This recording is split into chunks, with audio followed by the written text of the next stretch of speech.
Thank you for choosing Axxess On Demand. Axxess believes in continuing education, and we create content to empower you to learn and grow anytime, anywhere. Let's get started. Hello. Thank you for joining us for today's webinar, Leveraging Telehealth for Home Health and Hospice Success, where we will learn how to plan for the future while maximizing the benefits today. My name is Molly Casey. I'm on the marketing team at Axxess. Axxess is a leading home healthcare technology offering a complete suite of easy-to-use, innovative software solutions, empowering home health, home care, and hospice providers to grow their business while making lives better. Today, you will hear from Tammy Ross and Andrew Awani. Tammy is the Senior Vice President of Professional Services at Axxess. She leads a team of professionals whose goal it is to provide practical operational solutions for home health, hospice, and home care organizations. Tammy has 30 years of home health experience and has been a senior executive of a large national home health agency. In addition to her credentials as a certified case manager, Tammy is a registered nurse with a bachelor's degree in nursing, and she holds a master's degree in healthcare administration. Dr. Andrew Awani is the Director for Patient Engagement at Axxess. He has worked across the continuum of care with interdisciplinary teams to improve clinical, financial, and operational outcomes, utilizing process improvement and information technology. He leads the patient engagement team at Axxess, working with professionals across the U.S. on improving their engagement with patients through the CAP surveys and other tools and processes. Before we begin, a few quick housekeeping items. Axxess will be providing one continuing education credit for this webinar today. All registered attendees who want to receive this credit must be present for at least 45 minutes of the webinar and complete the post-webinar training evaluation. Certificates will be emailed to the individual emails registered for the webinar. Your phones have been muted, but you may submit questions through the chat functionality. We will follow up with you after the webinar to respond to your questions. Additionally, slides from today's presentation are posted in the chat box along the right side of your screen. They will also be shared afterwards via email, along with a recording of the webinar and posted on axxess.com. Okay, Tammy and Andrew, take it away. Thank you so much, Molly, for that warm welcome.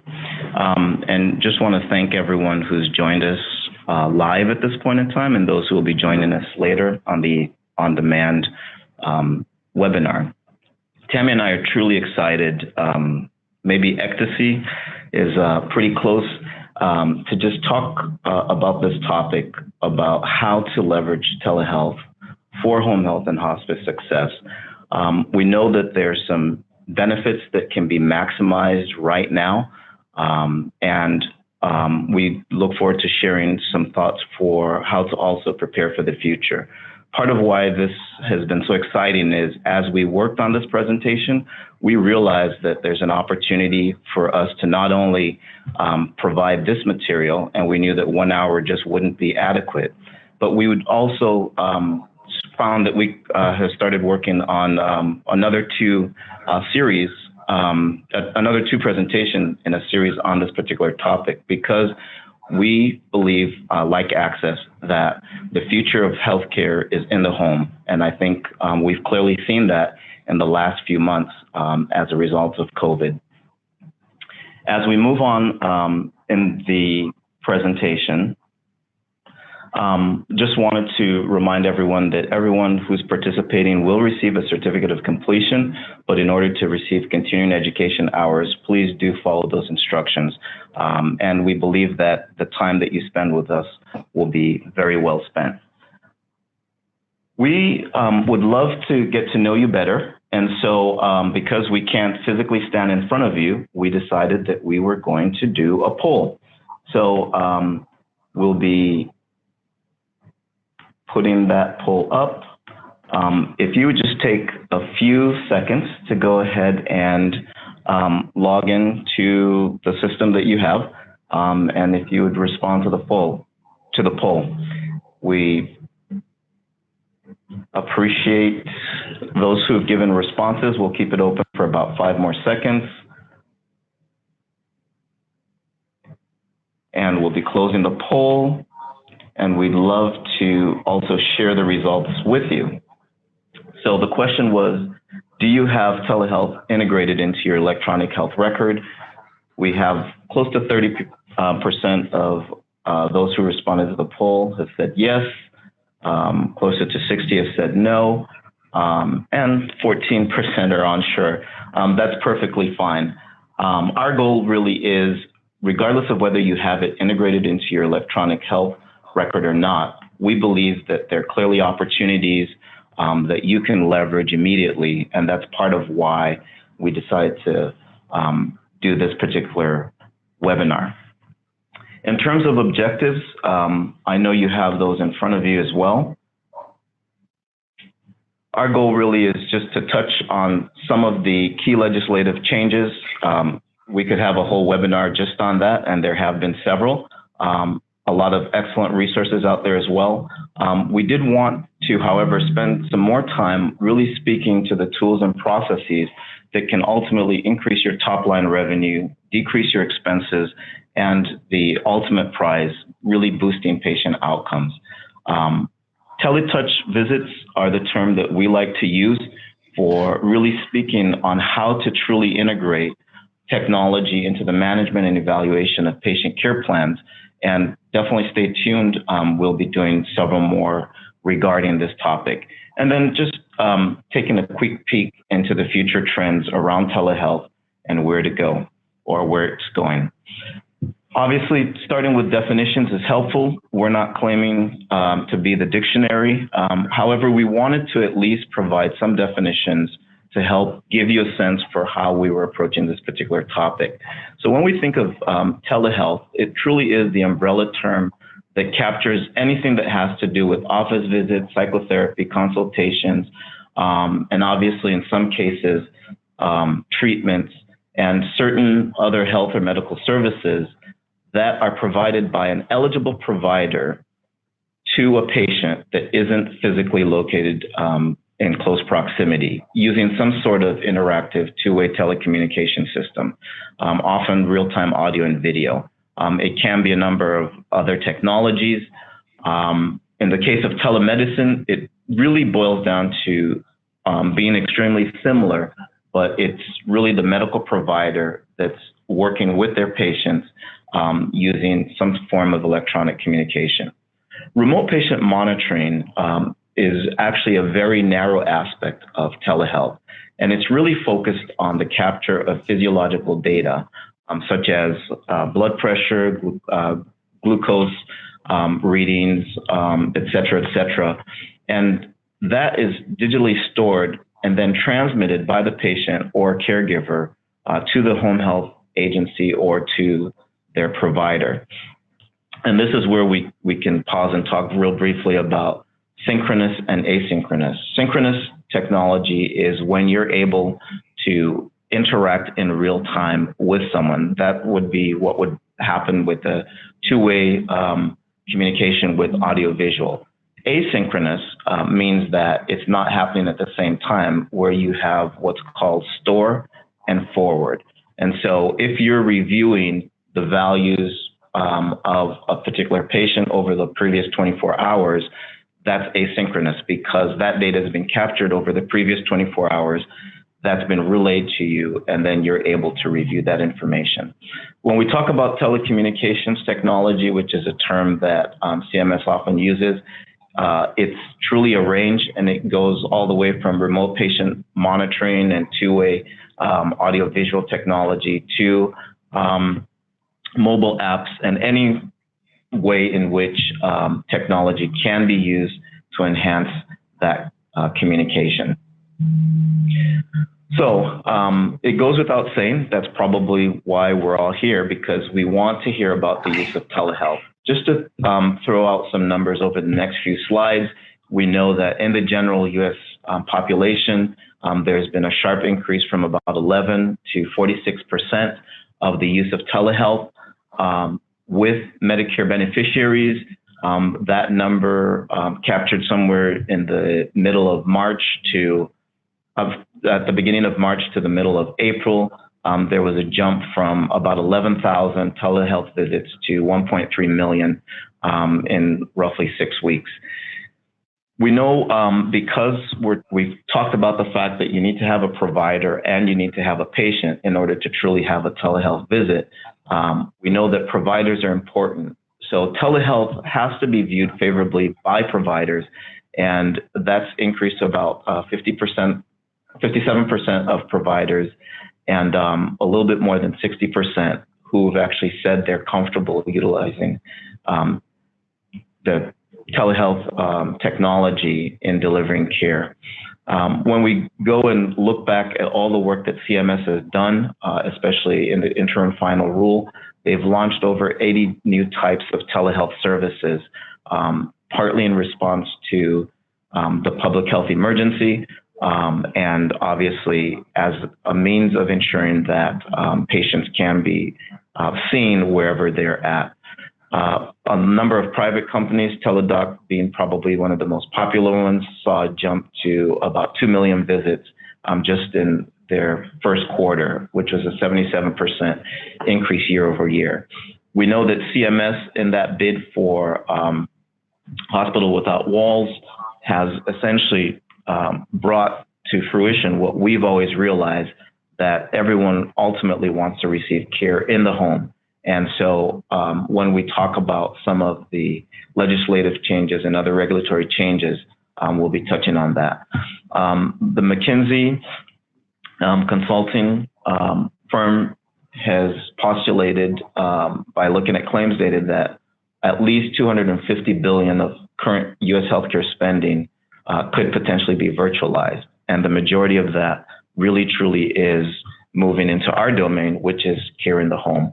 And obviously, telehealth ultimately accelerates the achievement of triple aim. I think we've all known that, and our goal ultimately is to get CMS to recognize that and compensate accordingly. This is the numbers I'd mentioned, the jump from March 7th to April 18th from 11,000 to 1.3 million visits. Clearly, it coincides with the lockdown. This was another interesting stat that we wanted to show, just to give a sense for the interest in the use of video-capable devices. And so this is polling that was done by the Kaiser Family Foundation. We'll start with the bottom row. And what we're ultimately interested in is the third pie chart there, which refers to the number of people who are 65 years and older. Close to 40% of them said that they've used a smartphone, tablet, or computer to talk by video with family or friends. If we go to the pie chart right above that on the first line, we'll see that only about 11% of them have used that same medium in communicating with their healthcare provider. At first, we might find ourselves going, well, that's roughly only 10%. We've got a lot of work to do to get our patients that are 65 years and older to interact. But if we look to the left, we can see that for those who are between the ages of 30 and 64, they too have only spent only about a little bit over 10% of those who were polled have also indicated that they've used video to interact with their doctor or healthcare provider.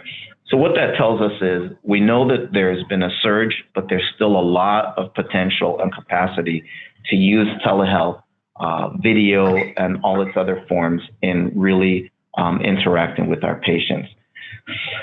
The last little piece of data that we wanted to share with you is really about the experience by those who happen to be 65 years and older. So about 1,000 Medicare Advantage seniors were interviewed somewhere in the middle of May about what their telehealth experience was.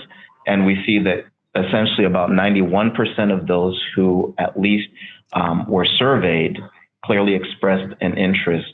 So obviously we know that there's a margin of error and there are limitations to some of this data, because if you don't have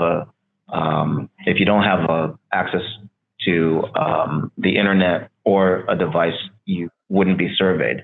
So essentially, I think the key takeaways are the fact that there's still a lot of work to do to truly bring this all the way in. In terms of the next two slides that I'll just mention, I'll touch on briefly, which is really speaking to some of the public health emergency changes, which were primarily regulatory waivers and proposed rules. Our interest is in the increased access to telehealth for the care of Medicare patients. But we know that everything else that's on this list is also pertinent, everywhere from expanding the workforce to really trying to reduce the amount of paperwork and prioritizing patients. So in your handout, you'll see that we've attempted to summarize some of the key telehealth provisions and broken those up into home health and hospice. Obviously, we see that CMS has opened the way for home health organizations to use more technology, especially for all the administrative tasks. But when it comes to the actual comprehensive nursing assessment with the actual assessment or visits that have been scheduled to help move the patients towards the outcomes that have been proposed in the plan of care, those do not count for reimbursement. However, the good news is at least they've opened the door, and as we continue to work with our state and national organizations that help advocate for some of the changes that have taken place, we know that CMS will continue to open that door further. In the case of hospice, we can see that hospice clearly benefits from a lot of the changes that have taken place. The expiration for most of these will be at the end of the public health emergency, but CMS has made it clear that they will continue to push in the direction of making some of these changes permanent. And so we just added a second slide just to give you some of the other provisions that are of interest. Obviously, some may not apply to home health or hospice, but we've sought to at least consolidate those. One to just call out before we move on from this section is the second from the last, which is the ability for primary care clinics, rural healthcare clinics, and federally qualified healthcare clinics to actually deliver home care services. On one hand, it should cause us to raise eyebrows. On the other hand, it just shows clearly that we're in the right place at the right time, and that we are ultimately best prepared for the delivery of care in the home.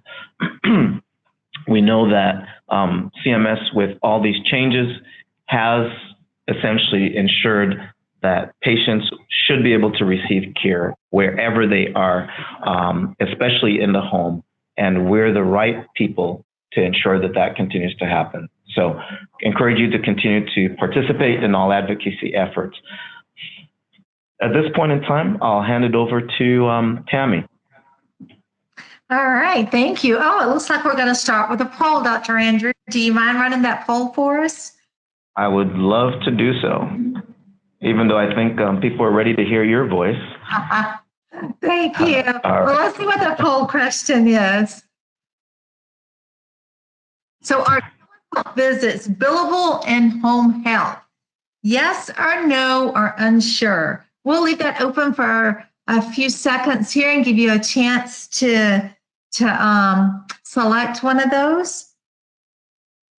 And then we'll talk a little bit about it as we get into the presentation. All right, let's take a look at those results. Let's see what we're saying about that. So billable, we're showing 28% yes, 63% no, and 10% is unsure. Well, I hope by the end of this presentation, you guys will have a clear understanding of that. So let's first of all, just let you know they're not billable yet under home care. Hospice seemed to get a little bit more of the leadway than home care did on telehealth. However, even prior to COVID, telehealth was going to be included or is included on the cost report. So very important, if you're doing telehealth, you include that on the cost report, because down the road, that's what CMS actually uses to determine if they're going to continue or if they will eventually make those billable visits. So the answer to that question is no, they're not billable. They don't count towards the LUPA threshold. They don't count as a billable visit. Let's go on to the next slide, and let's talk about and expand a little bit on the things that Dr. Andrew was sharing with us. Next slide, Dr. Andrew. All right. Why technology enhanced care? So when we start looking at numbers, what we're seeing is about a $4 trillion spend rate for healthcare in 2020, $5 trillion in 2025. That spending is second only to our national defense budget, and it's gradually creeping up to become not that big a gap between the two. Every day, we have about 10,000 people become eligible for Medicare. So that's a lot of people coming on to an already strained system. I saw a statistic a couple of days ago where somebody was predicting, with all of the enhancements that we've had and all of the post or pre-COVID and post-COVID and during COVID money that was given to the Medicare program, that they're predicting 2025 for Medicare to actually be in that broke category. Of course, if you're like me and part of that baby boomer, I've been hearing that for quite some time, at least in the last 10, 15 years. The average age of a nurse in post-acute is 50 plus years. So we'll get back to that in just a minute. And we have the average tenure of a nurse being only 18 months. So we have quite a bit of a turnover in nursing and basically in paraprofessionals as well within the post-acute care industry. So you take a 50-year-old nurse with an 18-month tenure. So that's pretty rapid. Another important statistic is about a third of Medicare spend is for about 10% of the population. Those are those very frail, elderly. Oftentimes they're Medicare, Medicaid. There's a lot of social economic determinants that's going on with this population group. They're highly needed, so a lot of expenditure around that group. So when you look at all of that, there's 3.6 million people a year who are older, sicker, and have multiple costly chronic conditions and specialty medicines. And guess what? We're 50-year-old nurses and older, average is 50 years. We're not computers. So why technology enhanced care? We have to move in that direction. There's simply not enough people to take care of this rapidly graying society. People call it the silver tsunami. So without having technology enhanced care, we're not going to be able to spread and scale and get to where we need to in the post-acute arena. Let's take a look at some tools here. When you think about tools for success, oftentimes when people are starting to think about building out a telehealth, telemedicine, they think about the remote monitoring machines. They think about laptops. They think about notebooks or iPads in the home.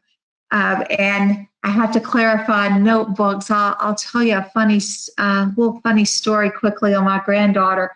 I was looking for my notebook all over the place, and I finally found it, and I picked up my paper and got my pencil out, and she proceeds to tell me, that's not a notebook, that's paper.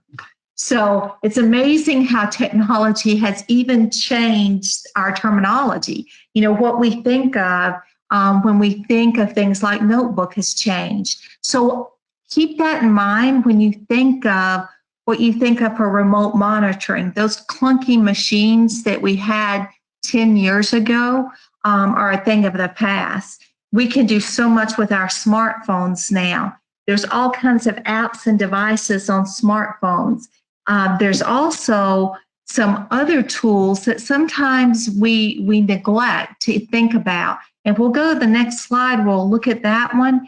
And I think those tools are more vital than even the tools you see here.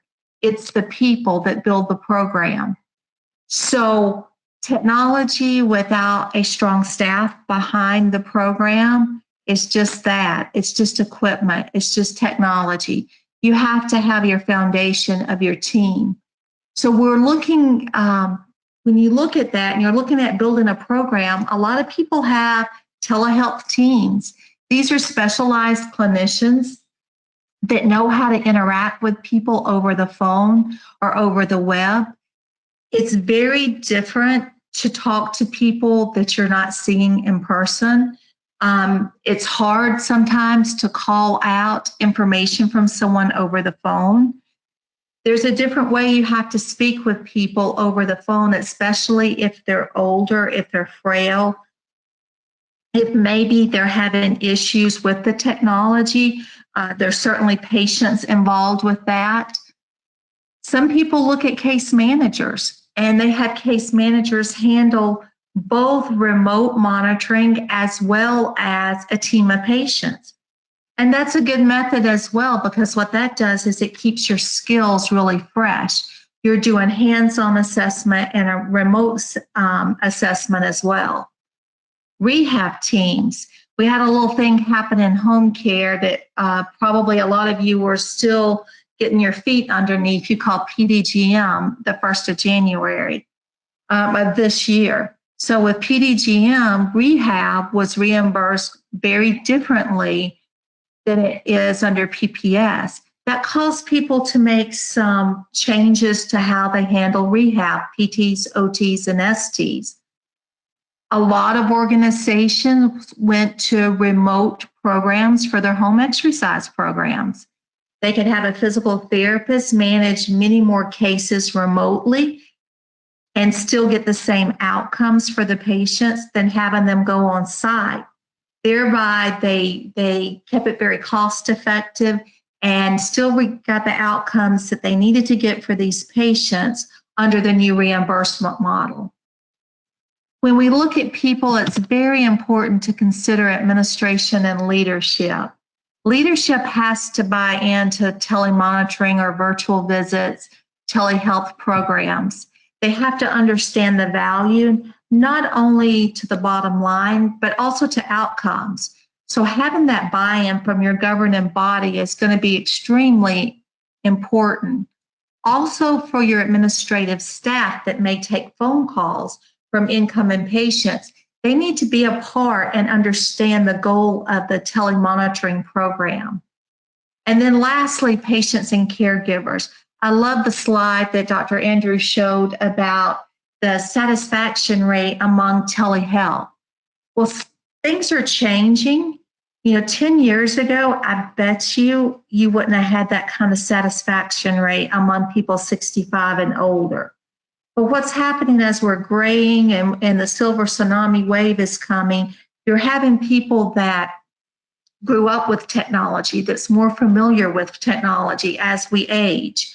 So I think that satisfaction is really built into the fact that baby boomers and people that were used to technology, they're probably, some of the ones that did the first emails are turning 65 now in the workplace. I remember that, and I remember how frightening it was to receive an email. So I think those people are starting to turn 65 now, so they're familiar with technology. So the ability to use that technology and be satisfied with the experience, you have to evaluate. Your 85 and 90-year-olds may not be candidates for a telehealth program. Let's look at the next slide. As we go to the next slide, we're going to talk a little bit more about how people and processes work together for the telehealth types. Dr. Andrew did a great job of kind of breaking down the different types of telehealth visits, remote patient monitoring, where you generally have equipment in the home. Some of the times that equipment feeds directly into your EMR system. We have telemedicine, in which the growth that we've seen pre and post-COVID or post-COVID and during COVID, a lot of that was within telemedicine because physicians could bill the same rate that they bill for an office visit. That became very convenient. Honestly, I use telemedicine, and it's quite nice not to have to go to a doctor's office and expose yourself to other people that may be infectious or contagious. So telemedicine has had a huge growth. There's something that I like to still use a lot. It's called the telephone. We've been doing televisits and telehealth in home care since inception. We call patients, we case manage them over the phone. And I like to call that a virtual visit. And we're going to talk a good bit about what a virtual visit is, about how you incorporate all the skills that you would do in a virtual visit through a tele-touch point. We're going to talk some about that process. Dr. Andrew, if we'll go to the next slide, we'll get into a little bit more about these virtual visits and kind of what we're going to look to do. So when you look to develop a tele program, telehealth, telemonitoring, remote monitoring, you first have to look about what the purpose of the program is. Why are you developing the program? Is it to manage COVID-19 patients? We've seen a big uptick with COVID-19. Is it to mitigate the cost of PDGM, the new reimbursement model? Perhaps, like I mentioned before, your rehab visits, to manage rehab. Is it to increase productivity and efficiencies of your staff? All of that are reasons that people turn to telehealth after and during PDGM. Maybe it's to improve outcomes. There's several really good webinars out there now from operators that I truly admire that talk about disease management and reduce hospital rates and improve patient satisfaction through remote patient monitoring and virtual visits. There's great statistics that'll show how they drove down their hospital readmission rate by greater than 50%. And it was putting in those virtual visits and telemonitoring that actually did that. And it may be direct disease management and contracts with acute facilities. Hospital systems want to partner now with post-acute to drive down their hospital readmission rates as well. Many of you may be on a per member per month where you're being paid to manage a certain cohort of patients or to certain disease management program, where you're actually managing maybe diabetes or maybe CHF. And the goal of those programs is to be very cost effective, to save the payer source, whether it's Medicare, Medicare Advantage programs, money. And basically, tele-touch points is what's used. And these are based on the frequency of those patients' needs. A nurse or a case manager will call in and actually visit with that patient and perform a virtual visit over the phone. And if we'll go to the next slide, we'll talk a little bit about what those visits may look like and some things that we would consider. First of all, we want to consider policy. Our policies should be regulated by CMS if we're a Medicare provider. We have to look at what Medicare is telling us and write that into the policy. Medicare has been pretty clear that our televisits have to be included on the plan of care, whether it's home health or hospice. We have to have consents to do these type of visits.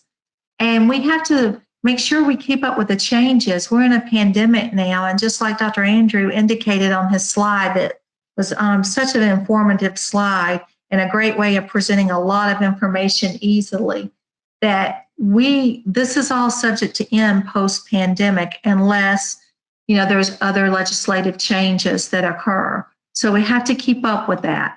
But making sure the policy is based in regulatory and accreditation. Look at what CHAPS, JACO, ACHC, look at what they're telling you about telemedicine as well. and virtual visits. Equipment. It's going to be very important for you to decide what type of program you want to put in place. Do you want to purchase equipments? Do you want to use iPad notebooks, tablets? How are you going to manage alerts? Are those alerts going to be fed into your system? And how are you going to react to those alerts? I can tell you when you first start a tele program that you may see an uptick in visits, and people will say, well, how does that happen? The whole goal of this is not to increase visit and to be cost effective. Well, that's because of the alerts and things out of parameters. If you're using equipment that maybe the patient isn't comfortable with. In addition, if your staff are not very comfortable with triaging, they may feel better about going on site. So that whole process of how to handle alerts becomes something to talk about. And I would actually encourage you to have counsel, maybe with your legal counsel, about how to handle alerts that come in. Staffing, looking at your staffing model. Do you want to go with a telehealth team? Do you want to go with a case management team, some type of hybrid team? And then how are you going to do your training? And then how will you do your oversight? How are you going to make sure that those visits are occurring? Are you going to let those visits occur remotely so that the staff is at home performing this? Are they going to need to come in the office and do the visits? Are you going to be able to do things like do quality checks and listen in on the phone when the visit is being conducted? Those are all things that you need to consider as you start looking at all the gears and the program parts. A big piece of it that probably your executive leadership is going to want to know is what's the budget for this? How are we going to pay for the equipment? And then what's the return on the investment? Is there a return on the investment? If it increases lupus, is that going to be a great way to manage the program? And lupus and home health are low utilization payment adjustments. That's where we expect to get, I'll give an example, $3,000, but we do a low utilization of visits and we only get, say, $300. That's a big variance in a 60-day episode. Luckily, I have a couple of ways that I'm going to show you how you can manage that and prevent those lupus. What is this going to do to your gross margin? And what is this going to do reimbursement-wise? We know in home health right now, it is not reimbursed. Hospice, we can do televisits, and those are reimbursed because hospice is paid per day. I actually have a personal experience. My father is on hospice care, and because of COVID-19, I've not allowed but one visit, and that was his assessment visit. All the other visits have occurred via the telephone. He's been on hospice now for about 2 months, and it's going very well. He has a nurse obviously overseeing it, but I have just been very impressed with what can be done through just using the telephone, actually, and being able to communicate through phone and text. And obviously had to give consent to do that. And I in no way recommend text messaging. It's not HIPAA compliant. I gave consent for that, but as an agency, you're going to have to evaluate your policies on text messaging, even with consent. A lot of agencies would not utilize that. And my compliance friends are probably cringing now and say, no text. But it has worked well for my family. The next thing is the software that you're using. What EMR are you currently using? Does it incorporate and have visit notes that are tele-specific notes? Do the televisits show up on the plan of care, include the frequency of the televisits? Are there teaching guides within your software? And is there a care path for disease management? If not, how are you going to get around that and incorporate all of that? Those are things that you need to think about before building out the program. Let's take a look at our next slide.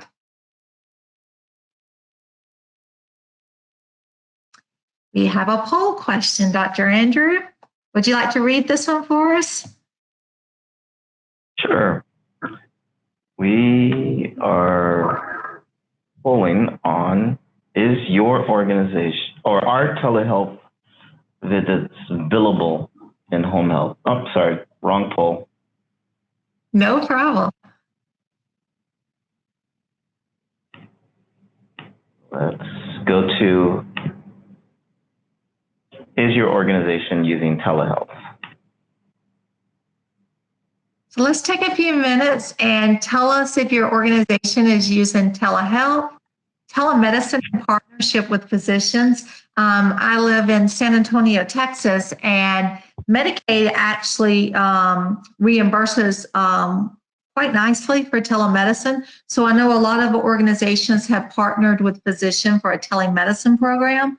It's just kind of an additional revenue stream. And remote monitoring. Do you have a remote monitoring system that you're currently using? Let's take a look at that and let's see what our results are. So telehealth, 38%. That's good. I think that's a huge uptick in what I would have expected this time last year. Telemedicine in partnership with physicians, 19%. Remote patient monitoring, 22%, and not currently participating in telehealth, 44%.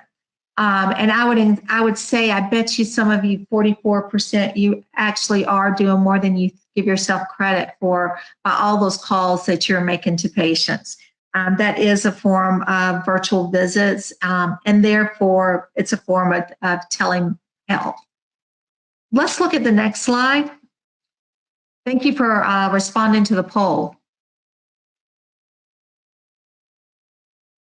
And as we're getting there to that next slide, let's talk about vendor support. We mentioned integration into the plan of care, and you can see here that having a televisit right on the plan of care is going to make it really easy when your nurse is doing an OASIS from or a comprehensive assessment if you're in hospice, to integrate that into your plan of care, and also to be able to schedule it, to be able to tell your staff very easily. On the right, you can see telehealth visit is a selection for an actual visit.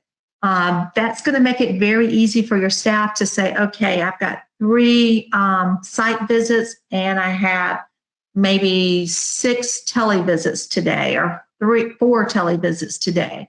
It's going to be easy for them to plan their day and be able to see that at a glance. Let's look at a couple of other vendor items that you should consider.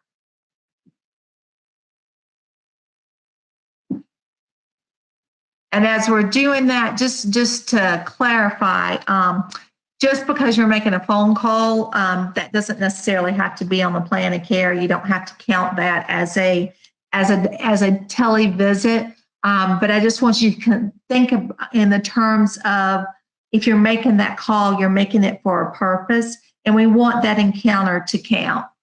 So looking also here under health indicators, this is an actual example of vital signs that can be incorporated into the chart. You can also have O2 saturation levels be able to be incorporated into the chart, weight. There's a lot of indicators that can happen, blood sugar levels, that can happen via remote monitoring equipment that can flow to the chart. Or if you have a caregiver or a patient that's responsible and that has a high health literacy and can do this themselves, you can simply call them and ask them, let's review your vital signs for the past 3 days. What was your blood sugar for the past 3 days?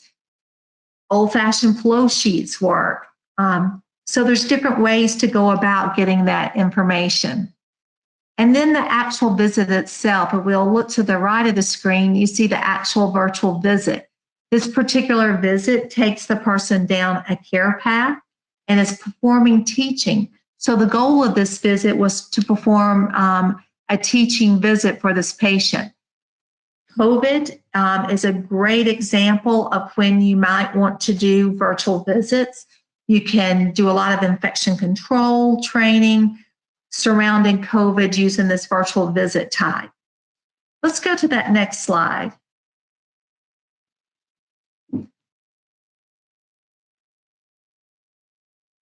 Okay, so you may be thinking now, what do I need to do? I want to do this. We want to incorporate this into our agency. I know all of you are probably familiar with SWOT, which is strengths, weaknesses, opportunities, and threats. I know it's an old management technique, but sometimes the older the technique, the better. They're grounded in principle. It's a very easy way to look at your organization and take telemedicine and say, you know, what are we strong at? What is this going to bring to our organization? Do we think it's going to improve our outcomes? Is it going to help us with the staffing challenges that we are now having? Where nursing might not be as readily available, we can have a nurse do probably twice as many virtual visits as they do on-site visits, simply by nature of efficiencies, not having the drive time and being able to be in one place to do that. So look at the strengths that lie within that organization, and then look at your weaknesses. You know, maybe you're not really good at oversight and compliance. That's going to be a big deal. That's if you're looking at a tele program, you're going to have oversight initially. Maybe you don't have strong clinicians. Maybe that's going to be a problem for you. So think about that and build that into your weakness category. Look at opportunities. And when I think about opportunities for telemedicine, I think about being prepared for what's coming next. We're going to talk a little bit about the future, but you can just see from the statistics and the age and demographics that we have, both for our clinicians and for our patients, that there's going to be many, many opportunities for telehealth and telemedicine in the future. CMS has agreed with us. They've given us some allowances. We hope there's going to be more allowances. Our national associations and our state associations are lobbying for that now, and lobbying across the continuum for both home care and for home health. Home care and hospice. I think home care also, which is your provider services, your more concierge medicines types, I think there's an opportunity there as well. I think there's an opportunity. I know you can't do hands-on care through the telephone, but you can certainly help manage that group of people that might not qualify for either hospice or for home care, and people that are willing to pay for that additional training. I can see that happening for therapy. I can see that happening for disease management, control of diabetes, lots of opportunities within that market as well. And then look at our threats. When I look at new programs that come out and new regulatory guidance from CMS, I always think of the threat of the survey. I always think of compliance issues because our surveyors are going to want to make sure that anything that's rolled out, that's been rolled out appropriately, and that we're following the guidelines. I truly feel that plan of care audit is probably going to happen down the road. They're going to be looking to see that we've included telemedicine on the plan of care if we're actually doing it. Definitely we'll be looking for COVID interventions and infection controls on our next survey. We know that. They've already announced it for long-term care facilities, and we suspect that's going to carry over into the post-acute home health and hospice environments as well. Let's move on to the next slide. That's just a little bit about SWOT. I encourage you to put that down, and it looks like we have another poll. So Dr. Andrew, you want to read us our polling question? Yes. Our next poll is, does telehealth require specialized equipment?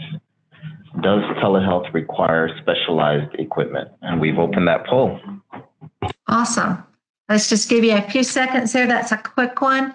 You need specialized equipment in order to do telehealth. All right, let's take a look at those answers.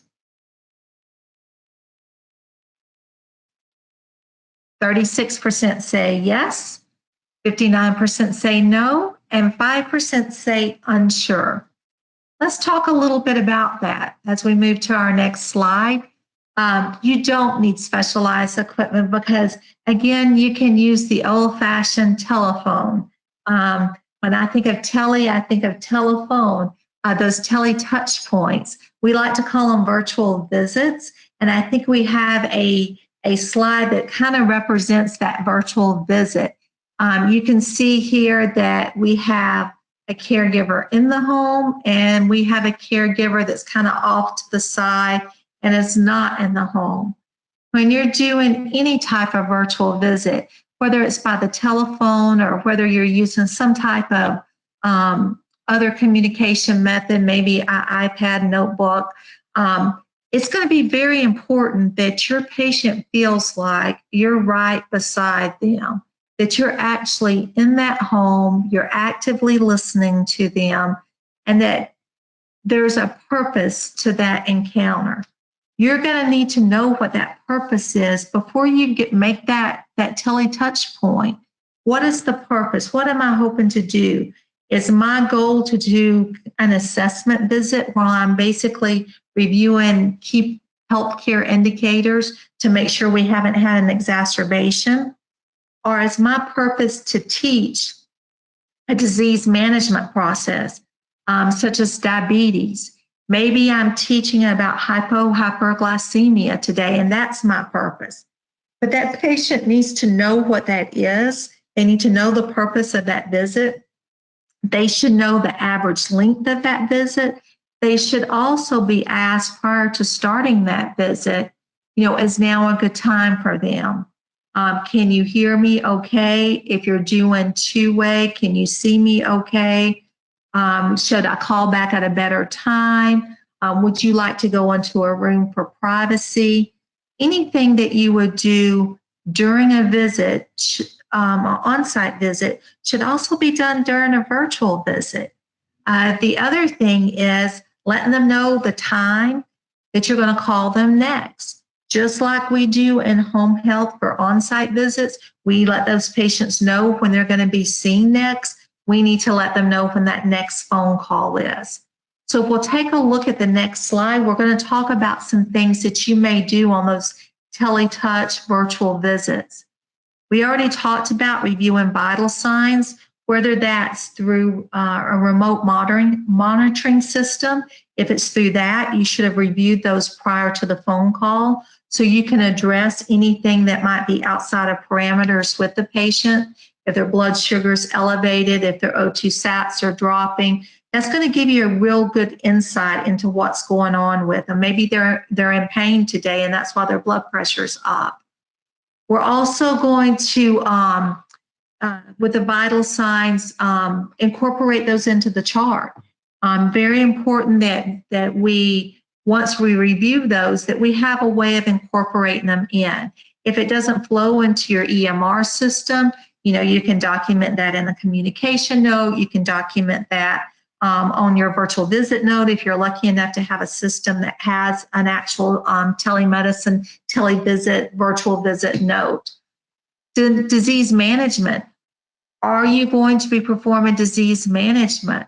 There are EMR systems out there now that have these amazing disease management programs built into their telemonitoring, and you can actually follow a pathway and just go down your teaching guide. Today I'm teaching this. Tuesday or Thursday when I'm called, I'm going to teach this aspect of diabetes. And you just follow it throughout the program. And the software system keeps up with goals met, keeps up with if you need to reteach. That makes it really easy to develop a telemedicine program, kind of streamline your operations and ultimately improve your financial situation while you're increasing outcomes for those patients and making those patients very satisfied. Goal-oriented. Before you go in, again, know what the purpose is. I come from home care from 30 years ago, and we were fee for service, basically. Every visit stood alone. So it was very important back in the day to know what my skill was. I say it's very important still today. What is the skill of that visit? What is the skill of that teletouch point?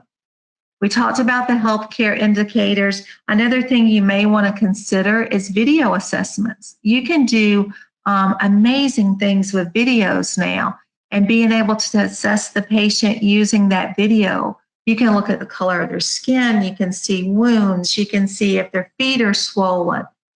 You can see their overall affect to see if, perhaps they're getting depressed because, we've been quarantined for a while, and they're not getting any outside contact. And the other thing you can do is that return patient demo. You can watch that if you have that two-way going where you can see the patient. You can watch them demo, and you can watch them perform their home exercise programs. People have been, like I said, very successful with home exercise programs with rehab using these type of visits. As we go to the next slide, we've got about 5 minutes here, so I'll speed it up as we start looking at management and evaluation of care plan, which is really a bridge between the hospital and ongoing monitoring. Think of management and evaluation as what's in the middle of those two. As we go to the next slide, I'm going to tell you what CMS says about management and evaluation of care plan and healthcare reform. Basically, in 2012, there was a famous case, Jimmo versus Sebelius, and Medicare agreed that services would be paid for if they are needed to maintain the patient's current condition or to prevent slow deterioration. In other words, patients don't have to show improvement.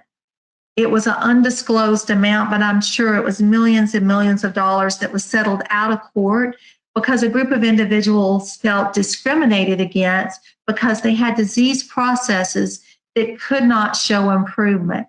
Those disease processes included Alzheimer's, MS, Parkinson's, paralyzed veterans also were part of that lawsuit. So addressed in these two was management and evaluation of care plan and maintenance therapy. As we go to the next slide, I'm just going to give you the tip of the iceberg. Again, we're going to be doing a complete webinar on M&E, but the underlying concepts is from M&E, our management and evaluations, there has to be conditions or complications that make the primary diagnosis a potential for exacerbation. There has to be a thought that this patient could easily exacerbate and go back in the hospital. And there's lots of reasons for that. If you take someone that has dementia that gets pneumonia and they've been in the bed in the hospital, they come home, they're not familiar with their surroundings anymore, they digress and they don't want to get out of the bed anymore. So they're laying around. Those secretions can pool in the lung. So just by having that dementia, it complicates the primary diagnosis and could exacerbate that primary diagnosis. So that's a very vague example. We'll get more into details when we dive into M&E. But an RN has to manage this case. And there has to be a caregiver that's either in the home or outside of the home that this RN can manage. Because basically what you're doing is you're managing non-skilled care. This requires physician documentation as well, and it has to be included on that plan of care. On our next slide, we'll talk just a little bit about what that looks like financially. Oh, we have a polling question, Dr. Andrew. I think for time, we'll skip that. And we're going to look at a financial case for management and evaluation. If you'll see here on the left, we took a very chronic patient, a late community, no comorbidity, low functional, and they're in the status or the clinical grouping of cardiac. This is all under PDGM now, right? So that we've got the four the payment areas that make up the HHRG.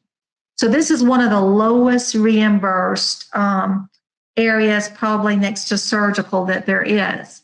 And you can see our reimbursement here, our expected payment for a 30-day period is $1,124.90.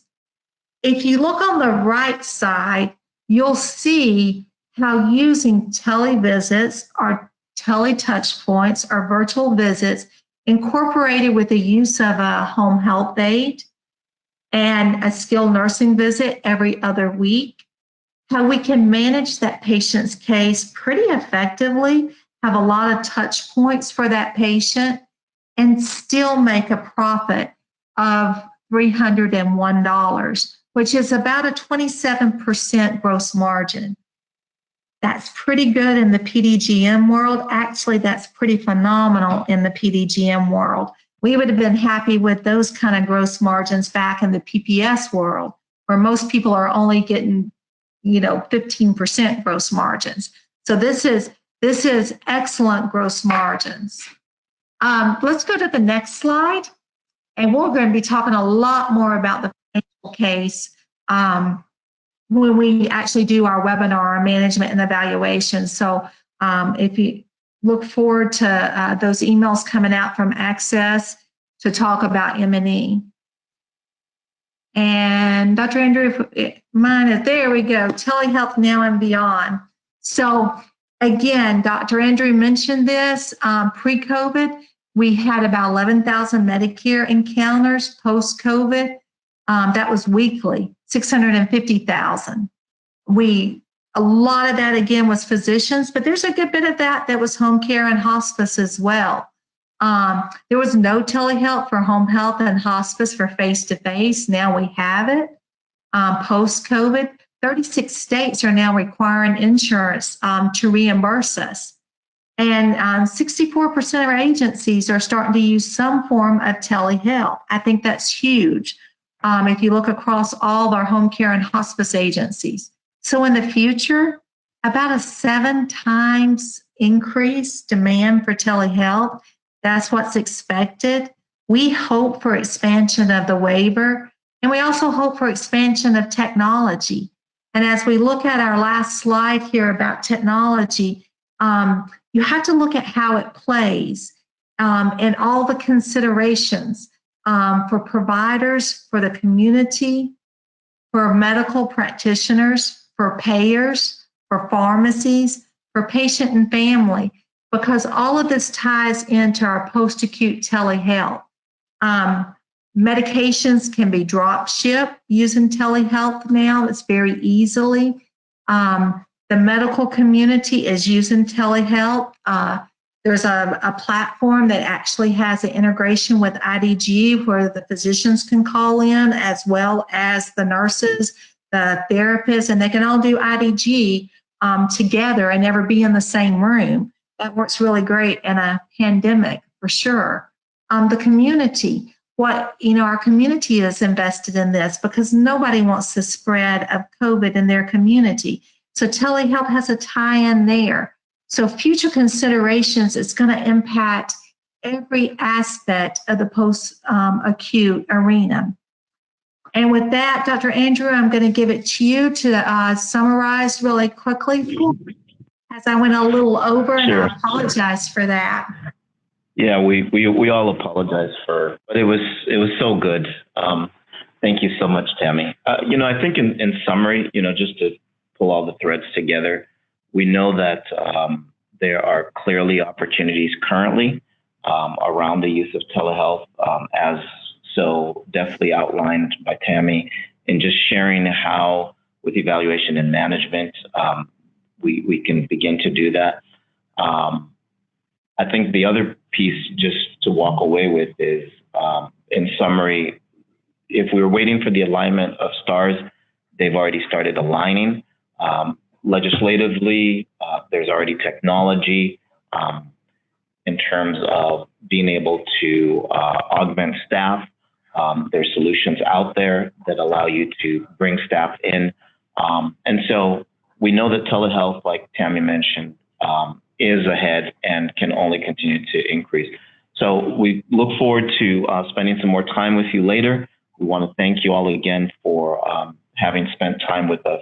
And we know that ultimately the road for success truly will involve technology. And handing it back over to Molly at this point. Thank you again.